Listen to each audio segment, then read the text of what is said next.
everyone.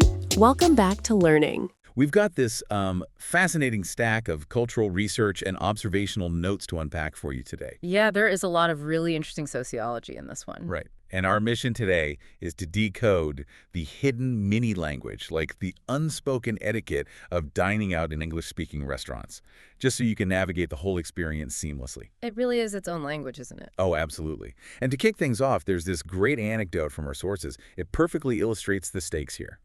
So a diner is sitting at a table, and the waiter asks, "How would you like your steak cooked?" A standard question, right? Exactly. But the diner panics, basically forgets how to be a human, and just blurts out, "Good, please." Oh, no. That is a complete conversational system failure. Utter failure. A painfully long, awkward staring contest ensued. But, it raises an interesting question. Why does a harmless, albeit confused phrase like, "Good, please," entirely break the interaction? Well, it breaks down because dining in these cultures operates on a very specific, heavily scripted dialogue. It's designed to maintain this, illusion of equality. An illusion of equality. Wait, what do you mean by that? So when someone just points at a menu or stays completely silent or gives a weird non sequitur like, "Good, please," it shatters that illusion. The waiter isn't treated as a mere dispenser of food, right? Culturally, they are playing the role of a host, inviting you into a space. Oh, okay. That makes a lot of sense. I used to think of it like a polite game of tennis, just hitting the ball back and forth. Yeah, that's a good way to picture it. But looking at the linguistic mechanics and the research, Yeah. it's actually more like using shock absorbers.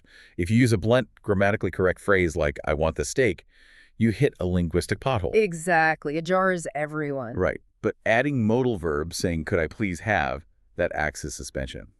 It smooths out the bluntness of what is ultimately just a financial demand. Yeah, that psychological distance is the entire point.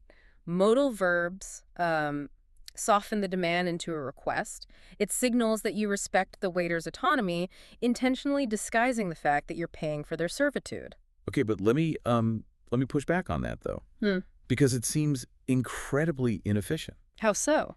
Well, if I'm paying for a service, and we both know I'm paying, why shouldn't I just say, "Bring me the bill"? It's completely unambiguous. Unambiguous, sure, but it aggressively strips away that illusion of hospitality we just talked about.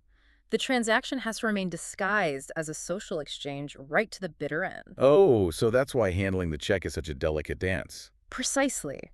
In many of these cultures, if a waiter brings the bill automatically, the diner often feels insulted, like they're being rushed out the door before the party is over. So the burden shifts to the diner. Yes. The diner actually has to initiate the end of the social contract. By actively asking, like, "Excuse me, could we get the bill, please?" Right.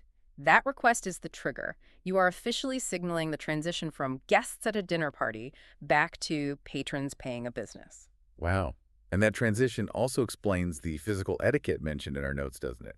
Like overt displays of servitude. Oh, you mean clapping or snapping your fingers to summon someone? Yeah, doing that across a room, it's deeply offensive because it violently breaks that illusion of equality. Completely. The acceptable mechanism is catching their eye and using a calm, it's peer-to-peer communication, not master to servant. Right. And this obsession with structured, polite interactions extends straight down to the food itself. Back to our panicked diner, right? The good steak guy. Yes. They fell into a trap of strict culinary taxonomy.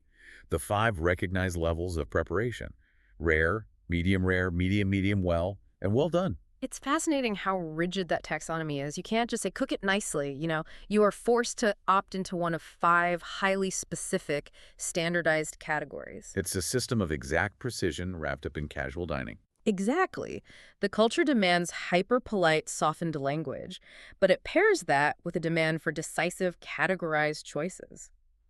If you don't know your exact place in that taxonomy, the entire script halts. So successfully navigating an English-speaking restaurant isn't just about slapping a please at the end of a sentence. Not at all. It's about, managing psychological distance, using those linguistic shock absorbers, and actively participating in a delicate social dance, one that disguises a financial transaction as a gathering of peers. Yeah, it's a complex web of mutual respect and social expectations, all playing out over a plate of food. Which leaves a lingering question for you to chew on. Ooh, I like where this is going. If the specific polite language we use to order a meal reveals so much about how we value human connection and, the illusion of equality. Mm-hmm.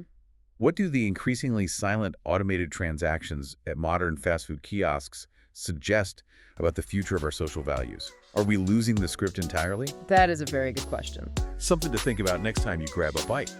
Thanks for joining our deep dive, and we'll see you next time.